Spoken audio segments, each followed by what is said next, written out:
तो एक बार फिर से स्वागत है आप सभी का हमारे इस YouTube चैनल पर, जहां पर हमें आज पढ़ना है एनसीईआरटी का मैथ कक्षा 10th के लिए। ठीक है, आज हम प्रश्नावली 6.3 को पढ़ने वाले हैं। ठीक है, जिसमें हम त्रिभुज को पढ़ रहे थे।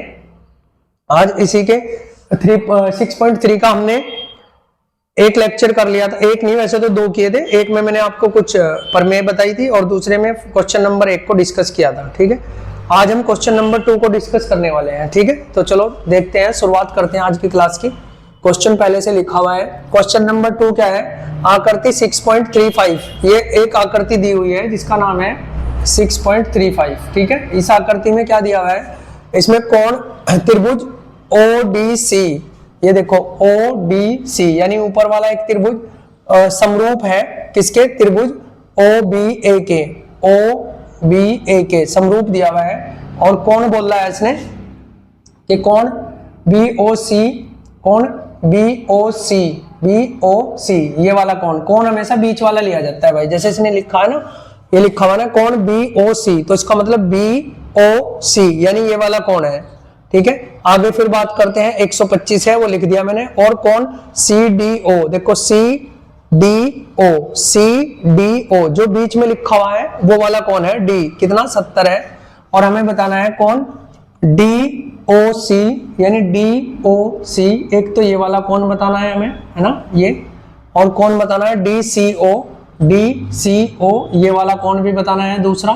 ठीक है, और कौन OAB, ये वाला कौन भी बताना है। ये 3 कौन बताने हैं हमें। ठीक है, तो चलिए इसको देखते हैं हम। सबसे पहले आपको इतना तो पता ही होना चाहिए भाई, अगर नहीं भी पता चलो मैं बता देता हूं कि एक जो सीधी लाइन होती है उस पे जो ये कौन बनता है, ये भाई 180 डिग्री का बनता है। सही है, इस पे 180 का बनता है। अब ये लाइन ऐसे भी हो सकती है जैसे ये है, देखो तो लाइन कैसे भी हो, कौन तो इस पे 180 डिग्री का ही बनेगा। ठीक है, फिर यहाँ आपको जो दिख पा रहा होगा ये इस तरीके से ऐसे है, यानी C यहाँ है, O यहाँ है और B यहाँ है। और ये पूरा का पूरा कौन कितने का भाई? 180 का। और हमें ये कौन दिया हुआ है? 125 का। ठीक है, अगर मैं आपको रफली थोड़ा सा इसमें ग्राफिक तरीके से बताऊं तो ये पूरा 180 का है। तो अगर मैं 180 में से ये 125 घटा देता हूं तो बचता है कितना? 55। ठीक है, 10 में से गया 5 और 7 में से गया 2, 55। तो यानी ये वाला कौन हम आराम से 55 निकाल देंगे। ये वाला कौन जो हमने लिखा था ये 55 आ जाएगा। ठीक है, तो इसको देखते हैं थोड़ा सा। देखो कैसे, जैसे सबसे पहले लिखना पड़ेगा हमें हल। और हल में क्या है?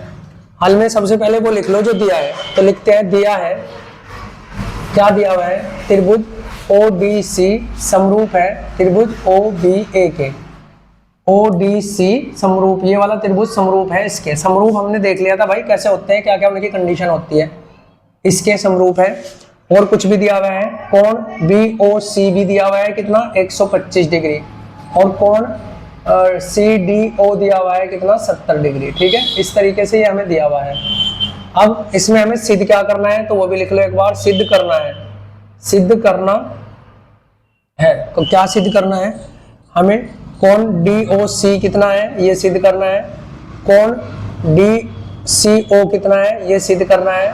और कौन OAB कितना है ये सिद्ध करना है। ये 3 चीजें हमें क्या करनी है? सिद्ध करनी है। ठीक है, तो अब हम करते हैं क्या, यहाँ से हल शुरू करते हैं। यानी लिखते हैं कि कौन, आप एक चीज समझना, मैंने अभी आपको बताया कौन BOC और ये D था।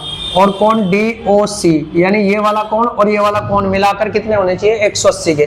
तो वही चीज मैं यहाँ लिख रहा हूँ कि कौन BOC प्लस कौन DOC। ठीक है, कौन BOC ये वाला कौन प्लस कौन DOC ये वाला कौन कितने के हैं? 180 डिग्री के। ठीक है, और एक कौन हमें दिया हुआ है BOC, तो ये दिया हुआ है कितना? 125 डिग्री। ठीक है, प्लस कौन DOC बराबर, वैसे मैंने आपको रफली उधर समझा दिया था लेकिन आपको ऐसे करना है पेपर में, बराबर इतना। अब ये 125 उधर जाके घट जाएगा तो कौन DOC बराबर 125 डिग्री में से घटा देंगे 180 डिग्री में से घटा देंगे 125। तो कौन DOC जो यहाँ बचने वाला है हमारे लिए, इसको हटाना पड़ेगा भाई हमें थोड़ा सा यहाँ से। ठीक है, तो ये बचेगा 55। 5 में से गया 5 और यहाँ 7 में से गया 2। ठीक है, तो ये 55 आ गया। तो यानी एक कौन तो हमने निकाल दिया, कौन से वाला? ये वाला। ठीक है, अब मैं बता सकता हूँ कि ये कौन मैंने कितना निकाल दिया भाई? 55। अब आप एक चीज देखना, एक त्रिभुज बन रहा है, यानी त्रिभुज DOC, ठीक है, तो त्रिभुज DOC में इसमें देखना है हमें, इसमें कोण D प्लस कोण C और प्लस कोण O, ये 3 कोण है और त्रिभुज के तीनों कोणों का योग 180 होता है भाई, यानी इस कोण का, इस कोण का और इस कोण का, एक त्रिभुज के तीनों कोणों का योग कितना होता है 180। तो मैंने लिख दिया कोण D, कोण C और कोण O कितना होना चाहिए 180, जबकि कोण D दिया हुआ है 70 प्लस कोण C मुझे निकालना है, देखो यहां से DCO निकालना है, ये कौन सा था भाई, ये DOC था, DOC ये तो मैंने निकाल ही दिया है ना, कौन DOC तो निकाल दिया ना, एक कंडीशन तो हमने फुलफिल कर ली अपनी, ठीक है। अब मुझे DCO निकालना है, DCO, तो जबकि मुझे पता है ये मुझे दिया हुआ है, ये C निकालना है और O कितना निकालना है, O निकालना है 55, ठीक है, O कितना किया था हमने 55 अभी निकाला था, ठीक है, ये DOC अभी हमने निकाला था कितना 55, तो 55 लिख दिया, बराबर किसके 180 के।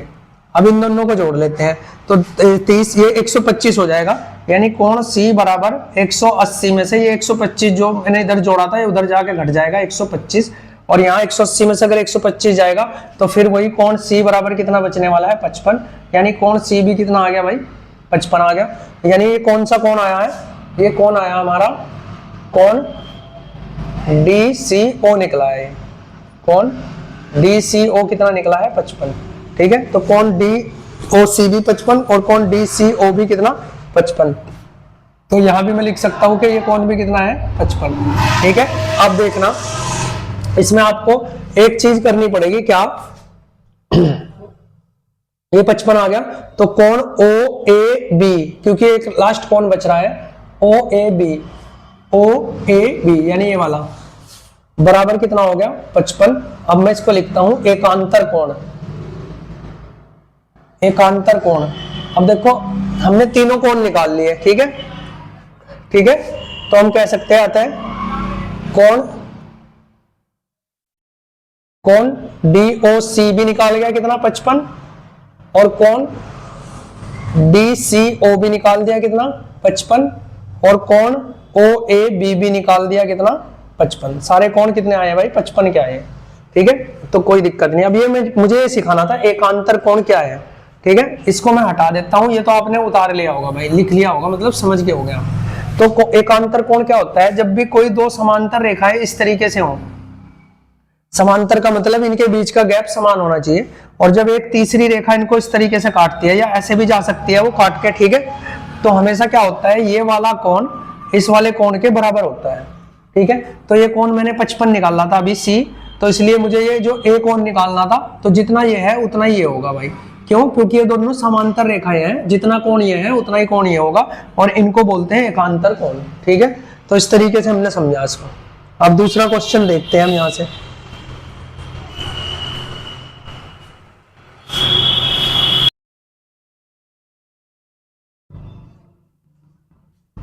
तो नेक्स्ट क्वेश्चन हमारा है, इसमें हमें पढ़ना है समलंब ABCD जिसमें AB समांतर है DC के विकर्ण AC और BD परस्पर O पर प्रतिच्छेद करते हैं। दो त्रिभुजों की समरूपता कसौटी का प्रयोग करते हुए हमें ज्ञात करना है कि OA बटे OC बराबर है OB बटे OC, ठीक है। ये उन जो जिन त्रिभुजों को हमें समरूप सिद्ध करना है, उन्हें समरूप सिद्ध करने के बाद उनकी भुजाओं का अनुपात देखना है, ठीक है, जो कि हमने पिछली वीडियो में भी अच्छे से समझा था। तो एक समलंब जो चतुर्भुज होता है वो इस तरीके का होता है भाई। समलंब कैसा होता है, ऐसा जिसमें हम ये बोल सकते हैं कि ABCD ये इस तरीके से है, ठीक है, और AB समांतर तो होता ही है इसमें, ये तो कोई दिक्कत वाली बात नहीं है, और AC विकर्ण है और BD भी क्या है विकर्ण है, और O पर क्या करते हैं प्रतिच्छेद करते हैं, यानी O पर एक दूसरे को काटते हैं। तो अब हमें इसकी समरूपता को देखना है, तो समरूपता के लिए हम लिख सकते हैं यहाँ पे हल सबसे पहले दिया है, क्या क्या दिया हुआ है, दिया है हमें क्या कि ABCD समलंब है, ठीक है, क्या है समलंब, और विकर्ण कौन से हैं इसके,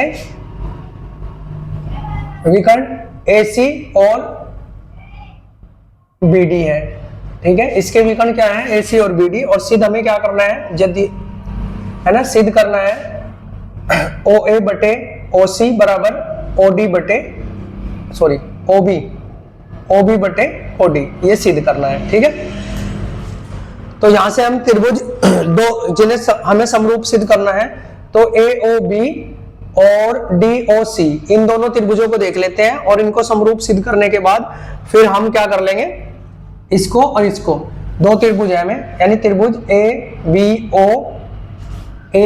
ओ और त्रिभुज डी ओ सी में, इनमें देखना है। ठीक है, अब आप एक चीज हमने भी पढ़ी थी कि जब दो समांतर रेखाएं ऐसी होती है तो ये वाला कोण इस कोण के बराबर होता है, अगर वो रेखा ऐसे भी हो तो ये वाला कोण इस कोण के बराबर होता है। ठीक है, तो अब ये दो समांतर रेखाएं हैं, तो ये वाला कोण इस कोण के बराबर होगा और ये वाला कोण किसके बराबर होगा भाई, इस कोण के। यानी अगर एक चीज याद रखना, अगर कभी भी दो त्रिभुजों के दो कोण बराबर हो जाए, ठीक है, जैसे त्रिभुज ए बी ओ में ये कोण और ये कोण, दोनों कोण इस कोण और इस कोण के बराबर हो गए, यानी इस त्रिभुज के दो कोण और इस त्रिभुज के दो कोण बराबर हो गए, तो तीसरा कोण अपने आप बराबर हो जाता है। और तीसरा कोण कौन सा है, ओ है। देखो ये इसमें भी है और ये इसमें भी है, इसे उभयनिष्ठ भी बोल सकते हैं, इसे शीर्षाभिमुख भी बोल सकते हैं। ठीक है, अब देखो मैं थोड़ा सा और बता दूं आपको, जैसे मैंने ये बताया था कि ये कोण और ये कोण इसके बराबर है, यानी x बराबर है x के और y बराबर है y के, और x और y क्या है, यहाँ पर एकांतर कोण है। क्या है, एकांतर कोण, इन्हें एकांतर कोण बोलते हैं। ठीक है, ये ध्यान रखना। और अगर मैं इस कोण की बात करूं तो ये इस त्रिभुज के ऊपर वाले त्रिभुज के इस कोण को इस कोण के बराबर रखा जाता है। ये दोनों कोण कौन से हैं, शीर्षाभिमुख, इन्हें क्या बोलते हैं, शीर्षाभिमुख कोण। ठीक है, तो ये कोण इस कोण के बराबर है, यानी ये कोण बराबर है इसके, तो ये शीर्षाभिमुख कोण होते हैं। थोड़ा सा इसको ध्यान रखना है। तो अब हम यहाँ लिख सकते हैं दोनों त्रिभुजों में कोण A बराबर है कोण C के। ठीक है, कोण A बराबर है कोण C के, और कोण B बराबर है किसके, कोण D के। कोण B बराबर किसके है, कोण D के। ठीक है, और हम बोल सकते हैं कि कोण O बराबर है कोण O के, इसको ऐसे भी लिख सकते हैं। ठीक है, कोण O बराबर है कोण O के, इसे उभयनिष्ठ भी बोल सकते हैं, दोनों में है, दोनों में तो नहीं है वैसे, अलग अलग है। तो क्या देखो, कोण O यानी कोण A O B देखोगे तब भी कोण O को गिना जाएगा, कोण D O C देखोगे तब भी कोण O को गिना जाएगा, और ये शीर्षाभिमुख कोण है। ये क्या है, शीर्षाभिमुख कोण। ठीक है, शीर्षाभिमुख कोण, तो सारे कोण बराबर हो गए। और हमने पढ़ा हुआ है, पिछली क्लास में हमने पढ़ा है, ठीक है, कि जब दो त्रिभुजों के, एक त्रिभुज के तीनों कोण दूसरे त्रिभुज के तीनों कोणों के बराबर होते हैं, तो उसको हम बोल सकते हैं कि एंगल कसौटी से, या कोण कसौटी से त्रिभुज कौन सा, त्रिभुज AOB समरूप है त्रिभुज किसके, DOC के। ठीक है, तो ऊपर वाला त्रिभुज नीचे वाले त्रिभुज के क्या है, समरूप है। इसलिए अगर ये समरूप है तो इसकी ये वाली भुजा, ठीक है, तो AB बटे DC, इसकी ये वाली भुजा इस भुजा के बटे बराबर, और OA बटे OC, इसकी ये वाली भुजा, देखो हमने पहले त्रिभुज कौन से शुरू करा, ऊपर वाले से, तो ऊपर वाले की भुजा ऊपर रखी थी तो इसके नीचे रखी। अब इसमें भी ऊपर वाले की ये वाली भुजा ऊपर रखेंगे और ये वाली इसके बटे में रखेंगे OC, और बराबर ये बच गई OB बटे OD। ठीक है, OB बटे OD। और देखो हमें ये तो हमने सारी भुजाओं का अनुपात निकाल लिया, लेकिन हमें तो केवल इतना ज्ञात करना था। देखो OA बटे, अतः OA बटे OC बराबर है OB बटे OD। ठीक है, इस तरीके से हमने इस क्वेश्चन को समझाया भाई। अब हम नेक्स्ट क्वेश्चन देखते हैं इसमें।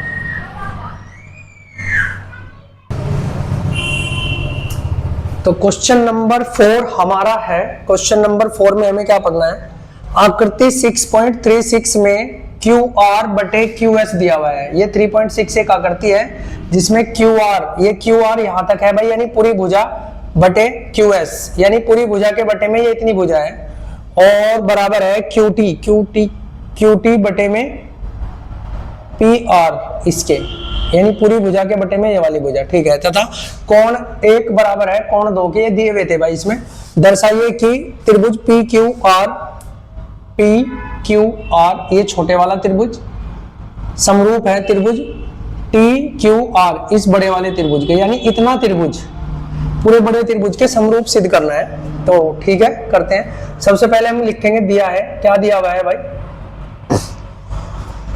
हमें दिया हुआ है क्यू आर बटे क्यू एस बराबर है क्यू टी बटे पी आर, इन भुजाओं का अनुपात बराबर दिया हुआ है, और साथ ही हमें कोण 1 दे रखा है, कोण 2 के बराबर ये दिया हुआ है। ठीक है, और सिद्ध हमें क्या करना है, सिद्ध क्या करना है, एक सेकेंड भाई,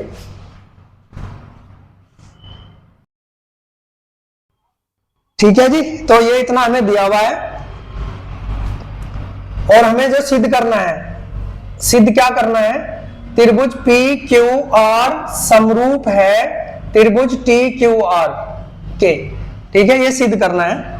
और भाई जो बच्चा इस क्लास को आज पहली बार देख रहा है उसे तो ये बिल्कुल समझ नहीं आएगी, आपको पहले इसकी पहली और दूसरी क्लास पहले से देखनी पड़ेगी, तब आपको ये समझ आ पाएगा कि मैटर क्या चल रहा है। ठीक है, कभी आप सोच रहे हो यार ये सर क्या करा रहे हैं, तो वो फिर आपके कुछ पल्ले पड़ने वाला है नहीं, तो आपको पहली क्लास तो देखनी पड़ेगी, हमेशा ऐसा ही किया करो भाई, शुरुआत से देखा करो।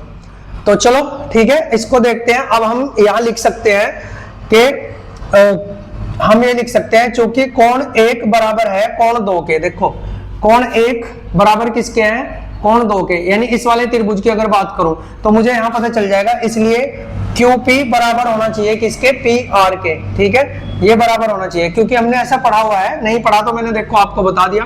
ये त्रिभुज मान लो P है, ये P है, ये R है, और ये Q पॉइंट है। ठीक है, ये त्रिभुज आपको अब दिख गया होगा, मैंने निकाल के बाहर रख दिया भाई। ठीक है, तो ये कोण 1 कोण 2 के बराबर है, जब भी ये दोनों कोण बराबर होते हैं तो ये भुजाएं बराबर होती हैं, या इसका उल्टा बोल दो, अगर ये दोनों भुजाएं बराबर है तो ये कोण बराबर हो जाते हैं। ठीक है भाई, तो इसलिए मैंने QP बराबर लिख दिया किसके, PR के। इसमें कोई समस्या तुम्हें होने वाली है नहीं।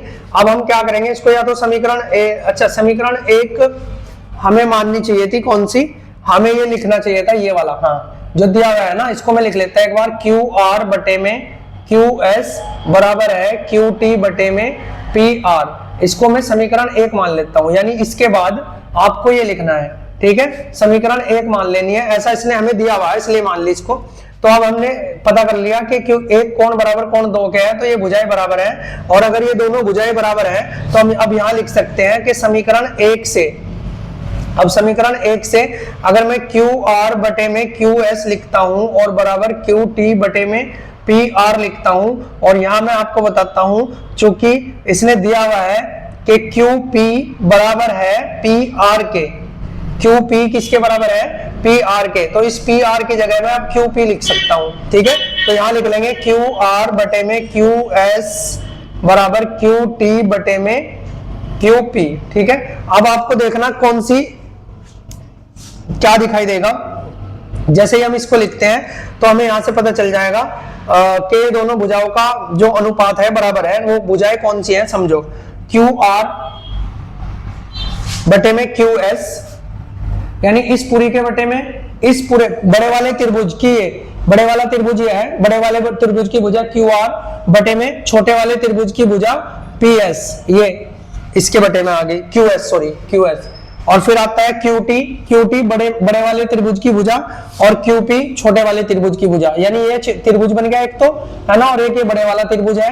तो इस बड़े वाले त्रिभुज की ये बड़े वाली भुजा, अगर देखो थोड़ा सा इसको मैं हटा रहा भाई, है ना, क्योंकि ये तो हो ही गया, अब समझाना बहुत जरूरी है, क्योंकि क्वेश्चन ज्यादा करने से कुछ नहीं होने वाला, समझ आना चाहिए। एक त्रिभुज में ये लिख दिया, बड़े वाला त्रिभुज मैंने बना दिया, और एक त्रिभुज मैंने ये लिख दिया, देखो अब थोड़ा सा ज्यादा आप ज्यादा समझ पाओगे। Q P और S ये त्रिभुज बन गए। ठीक है, तो अब इन दोनों त्रिभुज को हमें समरूप सिद्ध करना था ना, PQ R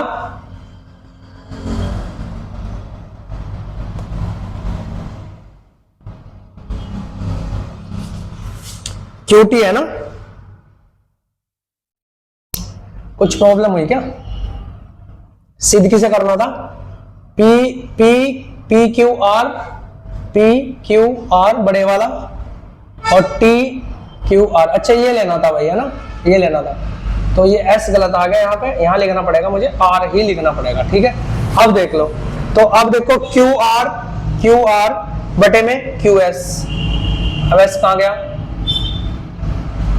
S है ना यहाँ, S यहाँ भी है, कुछ मामला गड़बड़ है क्या? क्यू आर बटे में क्यू एस, क्यू टी बटे में पी आर था, और पी आर की जगह हमने लिख लिया क्यू आर या पी क्यू लिख लो, एक ही बात है। तो क्यू आर बटे में क्यू एस बराबर क्यू टी बटे में क्यू पी हो गया, ठीक है। तो ये होने के बाद अब हमें पता चल गया कि ये दोनों, अच्छा एक चीज और समझना ना, ये कोण देखो दोनों त्रिभुज में है ना, ये कोण इसमें भी है, ये कोण इसमें भी है, तो हम लिख सकते हैं कि कोण Q बराबर है किसके, कोण Q के, ठीक है। कोण Q क्योंकि दोनों त्रिभुज में है, तो कोण Q अगर दोनों त्रिभुज में है,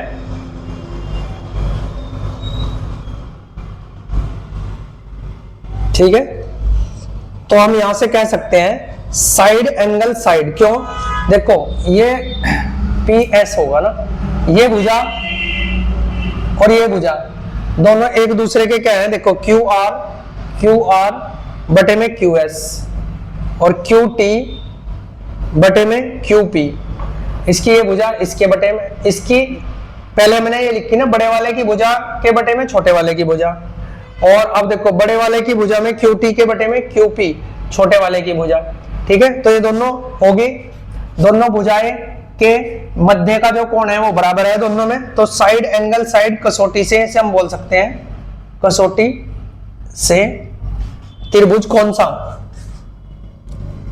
P, एक बार मुझे बुक में देखना पड़ेगा, कुछ और तो नहीं दिया, कसौटी से त्रिभुज PQS था यार, ये जब भी तो प्रॉब्लम हो रही बार बार, यहाँ ये PQS था ना, और वैसे मैंने ऐसे लिख दिया था है ना, तो PQS, तो यहाँ भी हाँ यह तो लिखा हुआ ठीक है, तो त्रिभुज PQR नहीं PQS है ना, तो त्रिभुज PQS समरूप है त्रिभुज किसके, त्रिभुज कौन से के, TQR, यानी त्रिभुज PQS ये वाला समरूप है किसके, इसके, ठीक है, यही सिद्ध करना था, ठीक है।